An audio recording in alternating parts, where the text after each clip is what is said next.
ایک بار پھر سے طیبہ سے فلسطین میں آ، راستہ دیکھتی ہے پھر مسجد اقصیٰ تیرا۔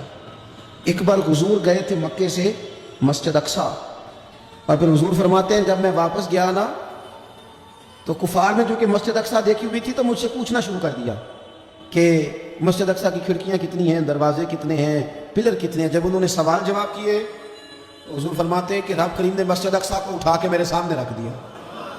میں دیکھتا جاتا تھا، بتاتا جاتا تھا، کہہ لوں بات کر لوں۔ ایک دفعہ حضور مکے سے مسجد اقصیٰ ہے، اور ایک دفعہ مسجد اقصیٰ میرے نبی کی زیارت کے لیے مکے گئی، حضور کی زیارت کے لیے مکہ شریف گئی۔ اور میرے نبی تو صرف کسی چیز کی طرف ایک دفعہ دیکھ لیں تو وہاں رحمت کے پھول کھلتے ہیں۔ مسجد اقصیٰ کی طرف منہ کر کے 17 مہینے میرے نبی نے نماز پڑھی ہے۔ مسلمانوں پتہ ہی کوئی نہیں، ہماری خبریں ہی اور ہیں، ہمارا درد ہی اور ہے، ہمیں پتہ ہی نہیں بم کہاں برس رہے ہیں، ہمیں یہ خبر ہی نہیں۔ اور میں اس دور میں تقریریں کر رہا ہوں جہاں سوتوں کو جگانا نہیں پڑتا، جاگتوں کو جگانا پڑتا ہے۔ سیانے لوگوں کو سمجھانا ہمارے ذمہ لگ گیا، کیا کریں؟ اس قوم کو سکھانا پڑتا ہے جسے پتہ سارا ہے، لیکن جان بوجھ کے آنکھیں ہماری بند ہیں۔ یہ مولوی کو بات کرتا تو لوگ کہتے دیکھو مولوی گالی دیتا ہے، لیکن اگر قائد اعظم محمد علی جناح کہے کہ اسرائیل امریکہ کی ناجائز اولاد ہے تو پھر تو تمہیں ہضم کر لینا چاہیے نا، پھر تو لیبرل کو بھی ہضم ہونا چاہیے نا کہ قائد اعظم نے کہا ہے، اور اس ناجائز بچے کو تم نے اتنی طاقتیں دے دی کہ وہ مسلمانوں کے قبلہ اول میں نماز پڑھنے والوں کو بھی نہ بخشے۔ کہاں گئی تمہاری وہ انسانی حقوق کی بڑی بڑی تنظیمیں، کدھر گئی؟ اور میرا پاکستانی میڈیا سے بھی سوال ہے، چند دن پہلے سیالکوٹ میں ایک واقعہ ہوا، ناانصافی ہو گئی جی، ناانصافی ہو گئی جی ایک بی بی کے ساتھ۔ ہر بندے نے شور مچایا، بڑے بڑے طوفان اٹھتے ہیں، کیوں ہوا جی کیوں ہوا؟ تو مسجد اقصیٰ کی توہین ہو گئی تو پھر طوفان کیوں نہیں اٹھا؟ ٹاک شو کیوں نہیں ہوئے؟ ویسے کیوں نہیں ہوئی؟ میں اس موم بتی مافیا کا کیا کروں؟ ان لبرل لوگوں کا کیا کروں؟ ان کے سپورٹروں ووٹروں کا کیا کروں؟ ان سیاسی جماعتوں کے کارکنوں کو کیا نام دوں کہ جو ان فضول بحثوں میں تو وقت ضائع کرتے ہیں، اور وہ مسجد اقصیٰ جس کے بارے میں میرے نبی پاک صلی اللہ علیہ وسلم سے ایک صحابیہ نے پوچھا تھا، یا رسول اللہ مسجد اقصیٰ میں نماز پڑھنا کتنا کو بہتر ہے باقی نمازوں کے مقابلے میں؟ تو حضور نے فرمایا 1000 گنا بہتر ہے۔ بی بی عرض کرنے لگی سونیا میں جا تو نہیں سکتی، دل بڑا کرتا ہے۔ حضور نے فرمایا جا نہیں سکتی تو وہاں تیل ہی بھجوا دے، جس میں حاضری لگوانے کی حضور بات کریں جس مسجد میں۔ اور نبی پاک علیہ السلام نے فرمایا خاص کر کے سفر کرنا ہوا تو 3 مسجدوں کے لیے کرنا، ایک مسجد حرام بیت اللہ کے لیے، ایک مسجد نبوی کے لیے، اور تیسرا مسجد اقصیٰ کے لیے۔ یہ کیسے ہو گیا کہ فلسطین کی بیٹیاں روتی رہ گئی اور تو رویا ہی نہیں؟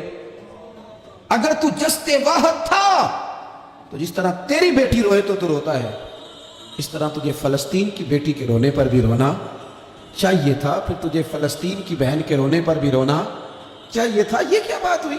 ہم نے نا کسی کو چھوٹا سمجھا، کسی کو حقیر سمجھا، اور بھائی یہ تیرے خیال ہے کہ فلانا فلاں ہے اور فلانا فلاں ہے۔ اقبال کہتے ہیں اپنی ملت پر قیاس اقوام مغرب سے نہ کر، خاص ہے ترکیب میں قوم رسول ہاشمی، تو نبی پاک کی قوم ہے۔ بحثیت مسلمان سوچے مسلمان۔ کسی نے پوچھا تھا حضرت سلمان فارسی سے نام کیا ہے؟ فرمانے لگے میرا نام اسلام ہے۔ کہا آپ کے والد کا نام؟ فرمایا اسلام۔ کہا دادا کا نام اسلام۔ آپ فرمانے لگے تو کتنے کو سوال پوچھے گا، میں کتنے کو جواب دوں گا؟ سلمان کا ہر چیز ہی محمد مصطفیٰ کا دین ہے، میرا سارا کچھ میرے نبی پاک کا دین ہے، شروع بھی یہی ہے، اختتام بھی یہی ہے، یہی میرا سارا کچھ۔ داستان حسن جب پھیلی تو لامحدود تھی، اور جب سمٹی ہے تو آقا بس تیرا نام ہو کے رہ گیا۔